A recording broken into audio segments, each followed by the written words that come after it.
Yaa'ii mana maree bakka bu'oota uummataa ta'amirratti ministeerri muummee Itoophiyaa Dr. Abiy Ahmed gaaffilee miseensota irraa ka'aniif deebii kennaniiru. Tokkummaa sabaaf sablammoota cimsuu fi Itoophiyaa haaraa ijaaruuf wayita socho'amaa jirutti dhimmi bulchiinsa abbaa dabaree jedhu miidiyaa hawaasaa fi karaa garaa garaan mul'achaa jiru akkamiin ilaalamaanis gaaffii gaafatame keessaa.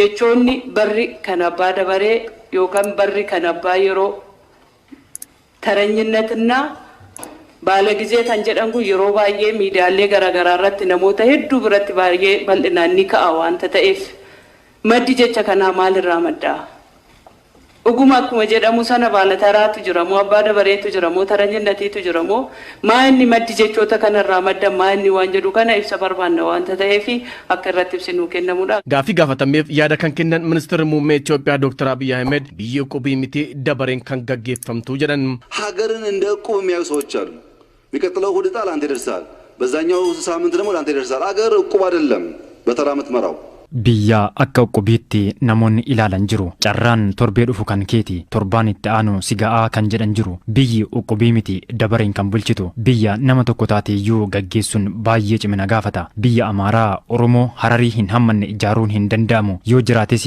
biyya akka TPLF ijaari ta'a. Dabareen humna ibsaafiyyuu haa hafu jenneerra biyyaaf mitiiti. የፈረቃ መብራት እንኳን ጎጂ ነው ኢኮኖሚ ጎዳል ብለን ይሰራል እንኳን ሀገር በፈረቃ መብራት ቀርቶ ፈረቃ አይሆንም ለሀገር ጫሴፈማ ሞቱማ ኬሰ ሰከታይንሰ ታሲፈሜን እሚ አባ ደበሬ ጀዱ አካ ሂንጅረስ ምርከናይረስ ጀረን ዶክተር አብይ አስፈጻሚ ሁለት ምክር ቤት የፍርድ ቤት ፕሬዝዳንትና የሀገር ፕሬዝዳንት ቆጥረን ስናይ ተረኝነት አይታይም የለም ተረኝነት በሁለቱ አፈ ጉባኤዎች በፍርድ ቤት ፕሬዝዳንት በሀገር ፕሬዝዳንትና ጠቅላይ ሚኒስትር አንድ ኦሮሞ ነው ያለው ስለዚህ ተረኛ ሊሆን አይችልም አንድ ደግሞ ይገባዋል ብዬ አስባለሁ Hojii raawwachiiftuu mana marii lamaanii pirezidaantii biyyaa fi mana murtii yoo ilaalle wanti dabaree jedhu hin jiru. Hojii raawwachiiftuu mana marii lamaanii pirezidaantii biyyaa fi mana murtii dabalatee ministeera muummee waliin Oromoo tokkotu jira. Kanaaf wanti dabaree jechisiisu hin jiru. Oromoo tokkotti xiqqaata malee ittiin guddatu ni malaafis.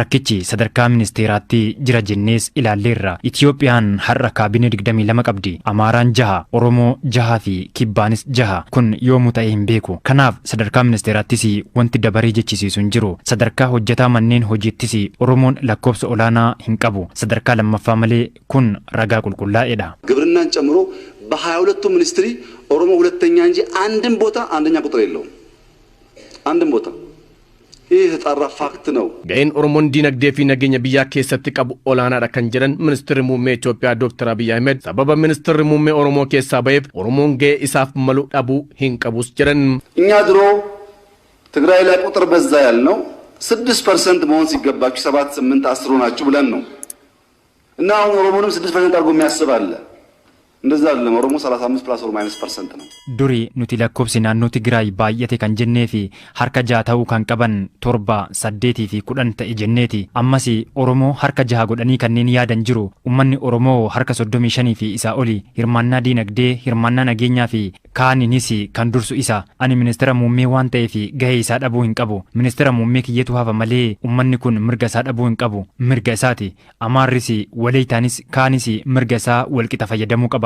ኦሮሞ ምንም እንኳን ጫና ቢደረግበት ቋንቋውንና ባህሉን ማቆየት የቻለ ህዝብ ነው ከናንተ አይፈልግም እሱ Oromoon dhiibbaan irra ga'us ummata afaanii fi aadaa isaa eeggatee asiin ga'eedha. Amma kana isinirraa hin barbaadu. Afaan isaa duudhaa qabuun eeggatee asiin ga'eera. Sirna gadaas tiksee asiin ga'eera. Amma warri Oromoof quuqamnaa jettan Oromoon tiraakteraa fi paampii argatee qotee abbaa qabeenyaa akka ta'u deeggaruu qabdu malee isa inni beeku itti himuun faayidaa hin qabu. Finfinne magaalaa afaan biyyoota alaa itti barsiifamuu fi faarfamutti warreen faaruun alaabaa mootummaa naannoo Oromiyaa maaliif faarfame jechuun lallabanis sirrii akka hin taane kan himan ministeerri muummee Itoophiyaa Dr. Abiy Ahmed warreen Oromoof hojjechuu barbaadanis afaan irra gochaan uummata diinagdeen tumsuu akka qaban hubachiisaniiru.